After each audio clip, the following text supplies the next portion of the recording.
ಜನ ಭಾರತನ ಹಿಂದೂ ರಾಷ್ಟ್ರವನ್ನಾಗಿ ಮಾಡಿ ಅಂತಾರೆ. ಹಿಂದೂ ರಾಷ್ಟ್ರ ಮಾಡಿ ಏನ್ ಮಾಡ್ತೀರಾ? ನಿಮ್ಮ ಸಂವಿಧಾನನೇ ವೇದಾಂತ.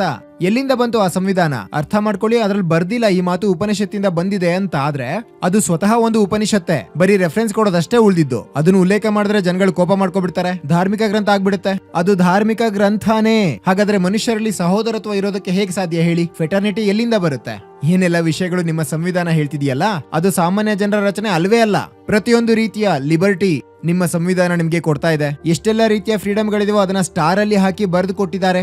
ಎಂಥ ದೊಡ್ಡ ವಿಷಯ ಫ್ರೀಡಮ್, ಅತ್ಯುನ್ನತ ಆಧ್ಯಾತ್ಮಿಕ ಮಾತಾಗುತ್ತಲ್ಲ. ನೋಡಿ ನಿಮ್ಮ ಸಂವಿಧಾನ ಅದಕ್ಕೆ ಎಷ್ಟು ಮಹತ್ವ ಕೊಡುತ್ತೆ. ಭಾರತ ಏನಾದ್ರೂ ಆಧ್ಯಾತ್ಮಿಕ ದೇಶ ಆಗಿಲ್ಲ ಅಂದಿದ್ರೆ ಆಗ ಭಾರತದ ಸಂವಿಧಾನ ಕೂಡ ಇವತ್ತು ಇರೋ ರೀತಿ ಇರ್ತಿರ್ಲಿಲ್ಲ.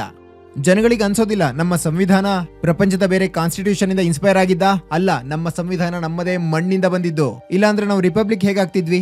ಅಲ್ಲಿ ಇನ್ನೂ ಕೂಡ ರಾಣಿನೇ ಕೂತಿರೋದು. ನಮಗಿಲ್ಲಿ ರಾಜ ರಾಣಿ ಅಂತ ಯಾರೂ ಇಲ್ಲ. ನಮ್ದು ನಿಜವಾದ ಗಣತಂತ್ರ.